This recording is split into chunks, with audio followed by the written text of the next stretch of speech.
थोड़ा बोलते हैं. The roots of Quit India movement were planted exactly 75 years ago on 8th August 1942 by Mahatma Gandhi ji at the Bombay session of All India Congress Committee.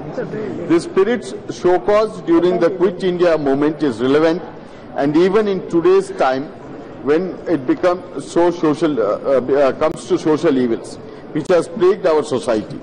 Our Prime Minister recently evoked the Quit India movement during his Man Ki Baat program and asked citizens to show the same spirit which was shown back when, then to expel the British from our nation. But this time, in order to expel the evil forces of communism, casteism, corruption, terrorism, poverty and dirt from the country by 2022. Madam, just like what Mahatma Gandhi said during this speech then, what we need an orderly withdrawal of British from India. Today we require an orderly withdrawal of these social evils from the country. The Gandhian values are more than just relevant today and the most parallel to that of Quit India on the lines of Gandhian ideology will bring harmony and unity amongst the people. Madam, during the Prime Minister's speech, he talked about corruption as one of the evils which needs a withdrawal from this country.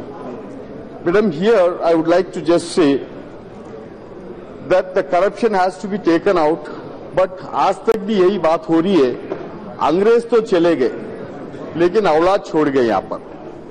तो यहाँ पर same draconian जो tax यहाँ पर चल रहा है, the कनोलियन legacy जो चल रहा है, यहाँ पर जो सिविल सर्विसेज ब्यूरोक्रेसी का जो चल रहा है, वही जो उस दिन था और वो आज भी है. Madam, here perhaps is our chance to relook and revamp the All India services, a colonial legacy, which along with a notorious aggressive taxation system, another colonial practice which has continued and has stayed the course throughout the independent India.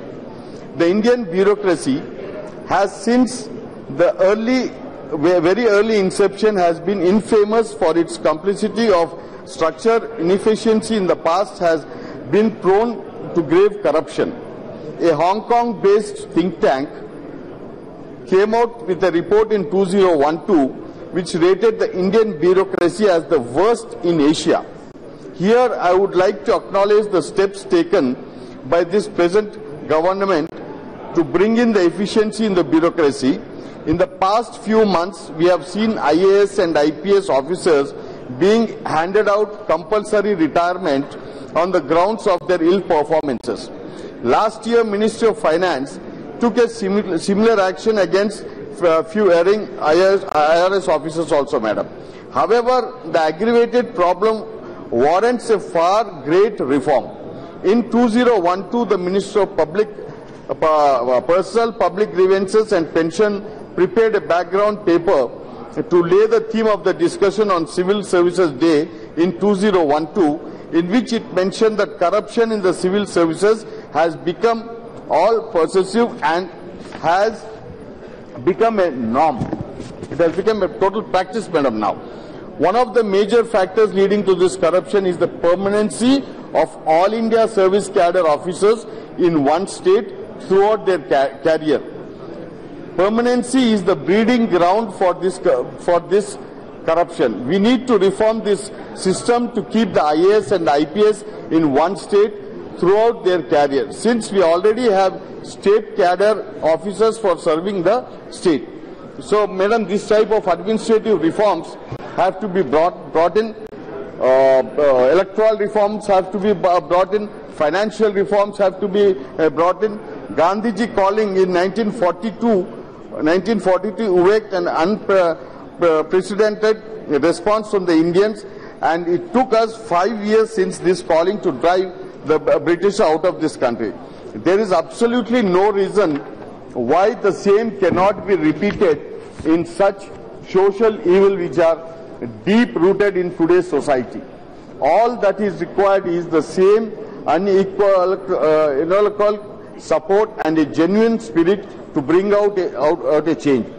This is the time to take a sankalp today to free the country from the clutches of corruption, intolerance, lynching, harassment of common man from the hands of powerful, and safety of girls, madam, and work towards attainment of this Sankalp by 2022. Let us a pledge to create a new India in the coming 5 years, an India that the members of Constituent Assembly envisage, and an India which the freedom fighters who sacrificed their life for the struggle would be proud of.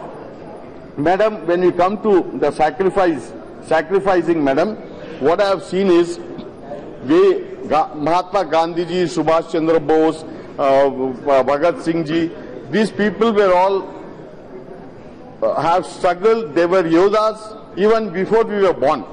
So it is a history for us. But today, we also have seen in Telangana, when the Andolan was going there, the people like our Jai Shankar ji and our Srikant Chari and our Swarna, K. Venugopal Reddy, Shekhar Reddy, Yadgir, and all these people, they have fought for the Andolan, they have sacrificed their life and have sought out a Telangana. Even KCR's slogan was, either hum Telangana hasil kare ya mare. This was also a slogan which he also had given, and we have achieved that.